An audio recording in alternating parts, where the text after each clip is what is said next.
Class 10th के सामाजिक विज्ञान यानी सोशल साइंस में पॉलिटी यानी राजनीतिक शास्त्र का क्वेश्चन आंसर चैप्टर 1 का करेंगे। जो चैप्टर 1 अपने पास में है, सत्ता में साझेदारी।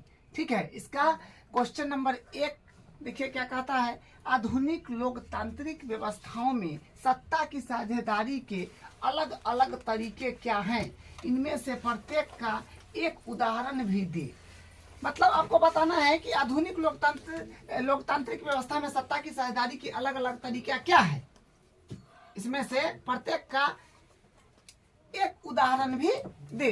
तो क्वेश्चन थोड़ा लंबा है क्योंकि ज्यादा कुछ पूछ लिया है, इतने में बहुत ज्यादा चीज पूछ लिया है। ठीक है, तो लोकतांत्रिक व्यवस्था में जानते हैं जो विभिन्न स्तर होता है, कितना प्रकार का होता है। तो देखिए यहाँ से उत्तर है, आधुनिक लोकतांत्रिक व्यवस्था में सत्ता की साझेदारी के 4 तरीका है, जो आपको कल की क्लास में बताए थे।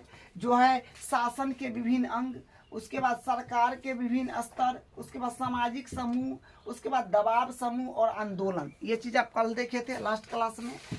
ये बात भी आपको बताए थे कि शासन के विभिन्न अंग जो है ये होता है विधायिका, कार्यपालिका, न्यायपालिका।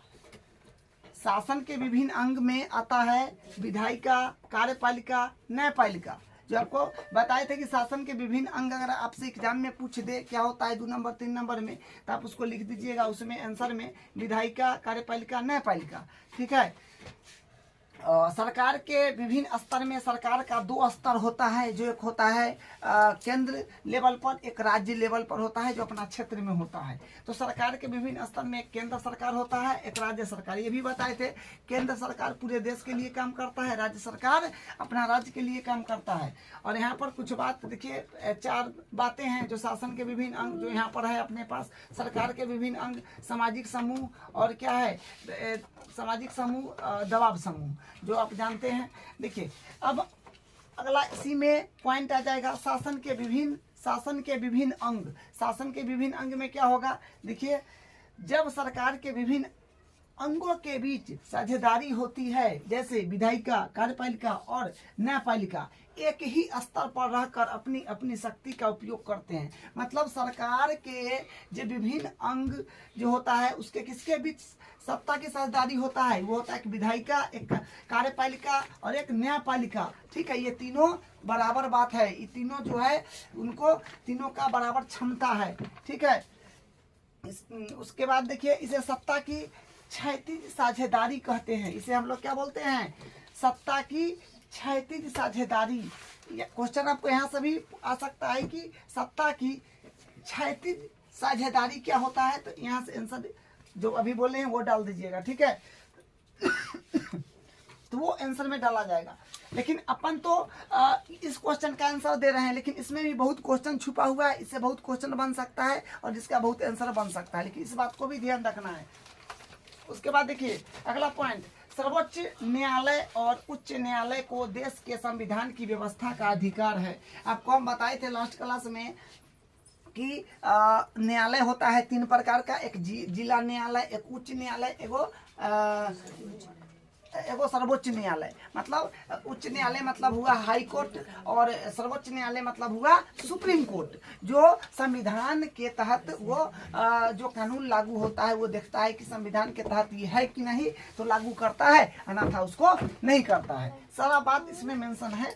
देखिए अगला देखिए क्या है, कोई भी कानून संविधान के खिलाफ हो तो उसे अमान्य घोषित कर दिया जाता है। देखिए एक लाइन में याद रखिएगा कि संविधान को देख रेख करने वाला जो है ये अपने पास में है सर्वोच्च न्यायालय और उच्च न्यायालय। यही फैसला करेगा अगर कोई कानून बन गया तो संविधान के अनुसार है कि नहीं, वो कौन करेगा, सर्वोच्च न्यायालय और उच्च न्यायालय। सुप्रीम कोर्ट जो है वो फैसला देगा, या हाई कोर्ट जो बोलिए। ठीक है, सुप्रीम कोर्ट और हाई कोर्ट संविधान को बचाने का काम करता है। ठीक है, अब देखिए अगला है, हाँ, इस व्यवस्था को नियंत्रण और संतुलन की व्यवस्था भी कहते हैं, क्योंकि हर अंग एक दूसरे के शक्ति संतुलन पर अंकुश रखता है। मतलब हर अंग एक दूसरे पर क्या है, अंकुश रहता है। जैसे मान लीजिए कि हमारे शरीर का अगर मान लीजिए आँख, कान, नाक, मतलब कोई भी बॉडी उतना ही इम्पोर्टेंस है जितना शरीर का हर एक भाग है, उतना ही देखिए शरीर का हर एक भाग,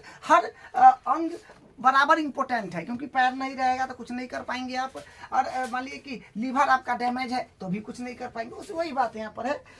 उसके बाद देखिए सरकार के विभिन्न स्तर, सरकार के विभिन्न स्तर, अगला पॉइंट में सरकार के विभिन्न स्तर देखिए क्या है। जब सरकार के बीच विभिन्न स्तरों पर सत्ता का बंटवारा होता है, सरकार के बीच विभिन्न स्तर पर जब सत्ता का बंटवारा होता है तो देखिए क्या होता है, इसे सत्ता का ऊर्ध्वाधर वितरण कहा जाता है। सत्ता का ऊर्ध्वाधर वितरण कहते हैं जब सरकार के बीच विभिन्न स्तर पर क्या होता है, सत्ता के बंटवारा होता है, तो उसको हम लोग बोलते हैं ऊर्ध्वाधर वितरण। ठीक है, क्योंकि सत्ता का वितरण उच्चतर और निम्नतर स्तर पर होता है।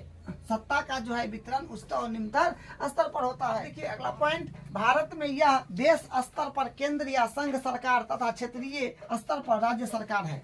मतलब जैसे बोले ना कि उच्च वितरण जो होता है सत्ता के वो निम्न स्तर पर और उच्च स्तर पर होता है। तो उच्च स्तर का मतलब हुआ देश के लेवल पर, और फिर अपना क्षेत्र में जैसे हुआ सरकार होता है, क्या बोलते हैं, राज्य सरकार, उसके बाद और छोटा छोटा जो होता है उसमें बंटवारा होता है। वही है यहाँ पे कि भारत में यह देश स्तर पर केंद्र या संघ सरकार तथा क्षेत्रीय स्तर पर राज्य सरकार होता है। ठीक है, अब देखिए अगला पॉइंट में क्या है, सामाजिक समूह। देखिए सामाजिक समूह में क्या होगा कि सत्ता का बंटवारा विभिन्न सामाजिक समूहों, मसलन भाषाएं और धार्मिक समूह के बीच भी हो सकता है।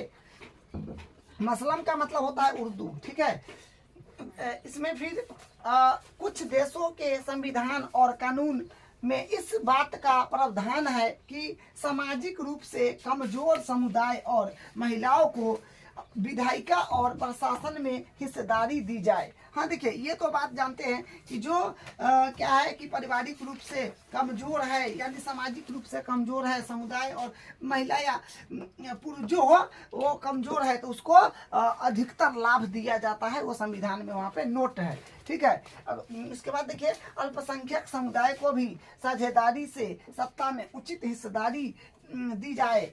क्या है कि अल्पसंख्यक जो है समुदाय उसको भी इस तरीका से सत्ता में उचित हिस्सेदारी दी जाए, अल्पसंख्यक को भी उचित हिस्सेदारी देना चाहिए।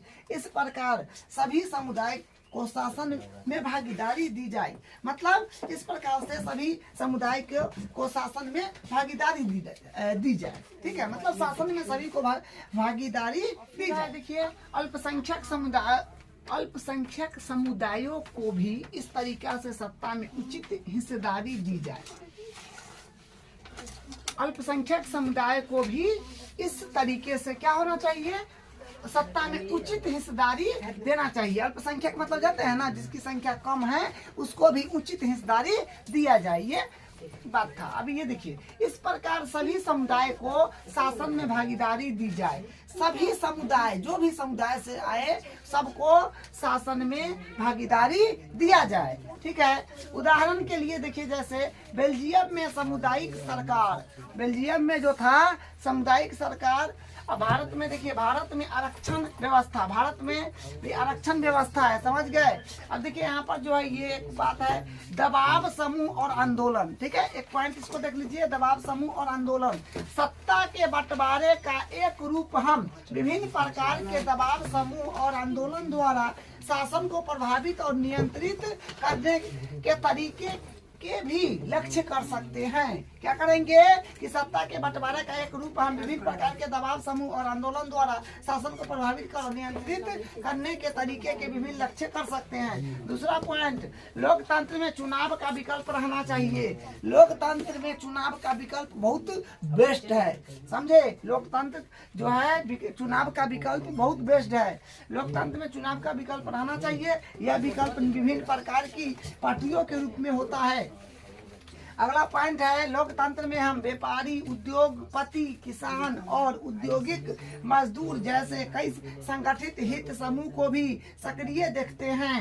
अगला पॉइंट है अपने सदस्य वर्ग के लाभ के लिए दबाव बनाकर यह समूह भी सत्ता में भागीदारी करते हैं। क्या समझे कि अपने सदस्य वर्ग के लाभ के लिए दबाव बनाकर यह समूह भी सत्ता में भागीदारी करते हैं। तो देखिए इसका आंसर थोड़ा लंबा चौड़ा सा था, क्योंकि ये सत्ता में साझेदारी का प्रत्येक चीज पूछ लिया था अलग अलग, तो इसका ये जवाब हो गया। ठीक है, क्वेश्चन भी इम्पोर्टेंट है, इसको एक बार दो बार प्रश्न करिएगा, लिख करके याद कीजिएगा, आपको इसका प्रेस्टिक बढ़िया हो जाएगा।